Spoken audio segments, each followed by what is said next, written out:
भारत में समाज सुधार आंदोलनों में ऐसे अनेक महापुरुषों का योगदान रहा है जिन्होंने समाज में नैतिकता और आदर्श की स्थापना के लिए अथक प्रयास किए।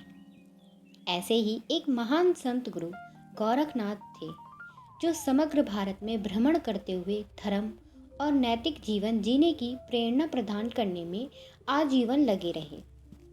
गोरखनाथ का भारत के धार्मिक इतिहास में बड़ा महत्व है। विभिन्न विद्वानों ने गोरखनाथ का समय ईसा की 9वीं शताब्दी से लेकर 13वीं शताब्दी तक माना है। गुरु गोरखनाथ मतेश्वेंद्र नाथ के शिष्य एवं नाथ साहित्य एवं संप्रदाय के आरंभकर्ता माने जाते हैं। उन्होंने अपने विचारों एवं आदर्शों को जन जन तक पहुंचाने के लिए लगभग 40 ग्रंथों की रचना की।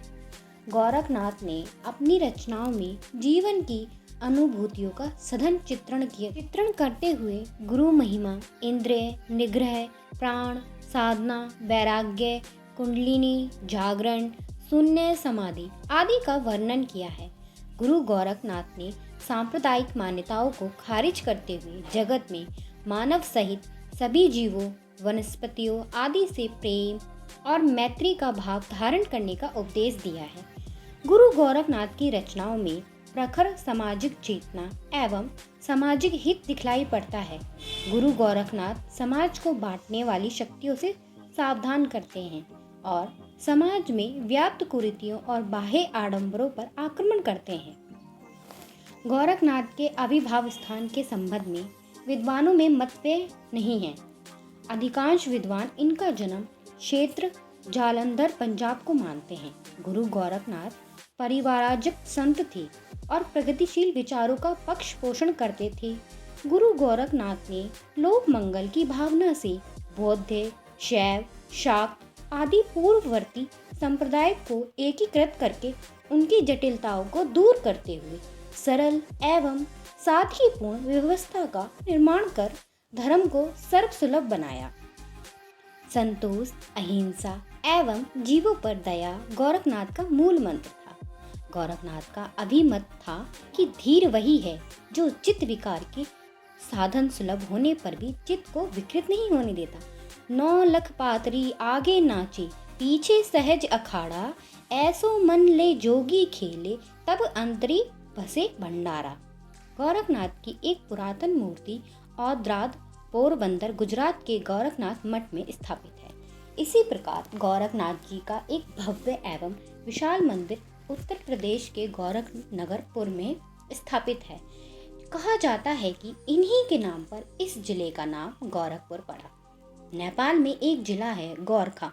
इस जिले का नाम गोरखा भी इन्हीं के नाम पर पड़ा था। ऐसा माना जाता है कि गोरखनाथ यहाँ कुछ समय तक रहे थे।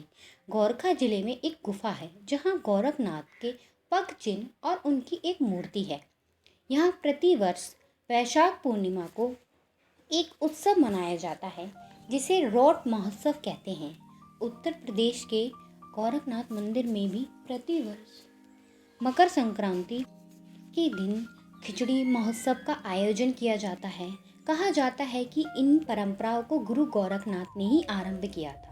गुरु गोरखनाथ ने जीवन की शुद्धता बनाए रखने पर बल दिया।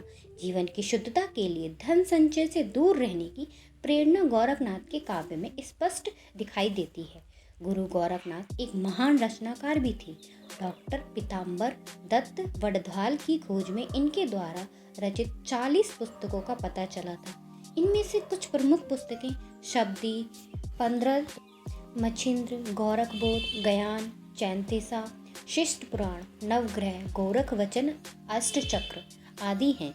गुरु गोरखनाथ ने अपने जीवन काल में त्याग में सुख है के सिद्धांत पर चलते हुए भारत के गांव-गांव जाकर ऐश्वर्य और सुख भोग को मुक्ति मार्ग का बाधक और संतोष एवं सदाचार को मानव जीवन का मूल बताया है। गांव-गांव में जाकर उपदेश देने के कारण इस महान तपस्वी की अमर वाणी लाखों भारतीय हेतु प्रेरणा बन गई। गुरु गोरखनाथ त्याग, साहस, शौर्य के साक्षात प्रतीक थे।